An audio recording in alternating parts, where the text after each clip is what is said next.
Emotional intelligence, or EQ, is how well we understand our own feelings and those of others. It shapes our friendships, careers, and self-image. Sometimes we show signs of low EQ without realizing it, like having spinach in your teeth and not knowing. Today we'll cover 6 common signs of low emotional intelligence. This is about self-awareness and growth, not blame. So grab a coffee, get comfortable, and let's dive in. Our first sign, struggling with criticism. For many people, criticism feels like a spotlight on their flaws, making them tense up or even shut down. It's a natural reaction, but it can hold you back if you don't learn to manage it. There's a difference between simply disliking criticism and reacting defensively or angrily. Defensive reactions can show up as arguing, shutting down, or even blaming others.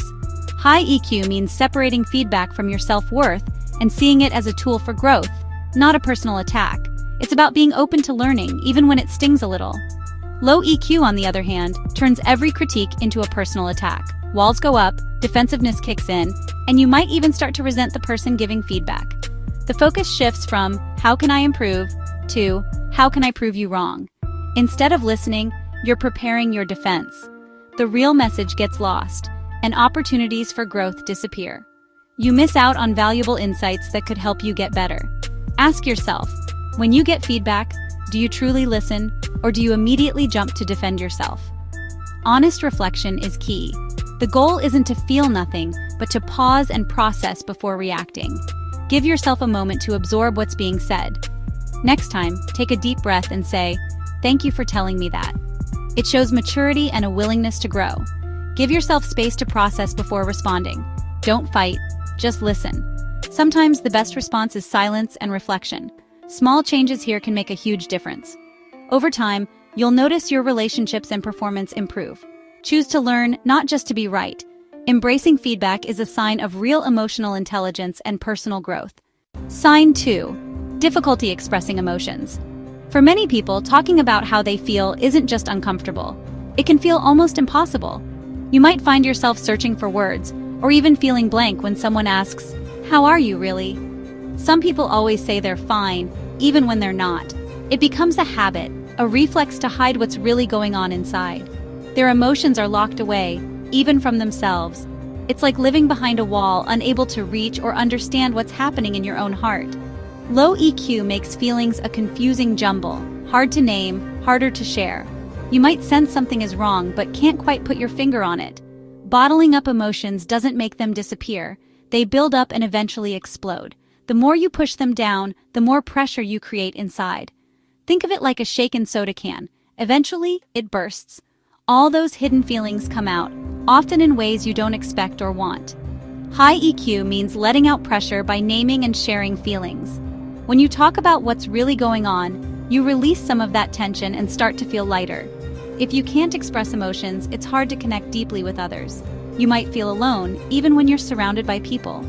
Relationships need vulnerability. If you're a closed book, people can't connect. True closeness comes from sharing what's real, not just what's easy. Start small. Try naming your feelings. Even writing down a single word can help you begin to understand yourself. Ask yourself, what is this really? Anger, sadness, fear? Sometimes just pausing to notice your feelings is a powerful first step. Naming emotions gives you power over them. When you can identify what you're feeling, you can start to manage it, instead of letting it control you. That's the first step to unlocking your emotional fortress. With practice, you'll find it gets easier, and your relationships and your sense of self will grow stronger. Sign 3. Lack of empathy. Empathy is understanding what others feel, not just fixing their problems. Low EQ means seeing the world only from your own perspective. It's like everyone else is just an extra in your movie. Responses are often cold or dismissive, missing the real emotion. They might get annoyed by others' feelings, missing emotional cues. Even others' successes can trigger jealousy instead of happiness. Without empathy, real connections can't form. People feel unseen. Practice active observation. Notice body language and tone. Acknowledge others' feelings. "That sounds tough," or "I see why you're happy." Turning empathy on changes everything. Sign 4. Poor listening skills. This is one of the most common barriers to meaningful communication, and it's easy to fall into without realizing it. Instead of truly listening, you're just waiting for your turn to talk, rehearsing your response in your head while the other person is still speaking. For some, this becomes the default, interrupting, zoning out, or missing the real point of what's being said. It sends a clear message. What I say matters more than what you're sharing right now. People on the other side of the conversation feel unheard, invalidated, and sometimes even invisible. When you're not fully present, you miss the emotional subtext and only catch the surface-level facts, losing the heart of the message. As a result, conversations stay shallow, and genuine connections suffer or never develop at all. Both sides end up frustrated, like trying to talk on a call with a bad connection, where no one really feels heard. To improve, pause your own thoughts and focus completely on the other person. Give them your full attention, even if it feels uncomfortable at first. Try reflective listening. Summarize what you heard in your own words before responding to show you understand. For example, you might say, "So, you're overwhelmed because your boss keeps adding to your plate?" This simple act shows you're truly paying attention and opens the door to real, honest dialogue. Listening well isn't just polite. It's the foundation for building real, lasting connection with others. Sign 5, blaming others for mistakes. Admitting fault takes humility and self-awareness. Low EQ means always shifting blame, never their fault. Excuses pile up, responsibility is always someone else's. It's a defense mechanism to protect ego, but it blocks growth. If you never own mistakes, you never improve. At work or home, blame shifting erodes trust and creates resentment.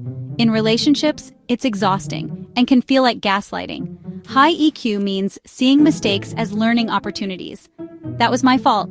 I'll fix it. That's real strength. Practice radical accountability. Own your mistakes, even small ones. Taking responsibility is the first step to emotional maturity. Sign 6, struggling to maintain relationships. Defensiveness, lack of empathy, poor listening, and blame all add up. Low EQ leads to short-lived friendships and relationships. Inability to handle conflict or show vulnerability creates friction.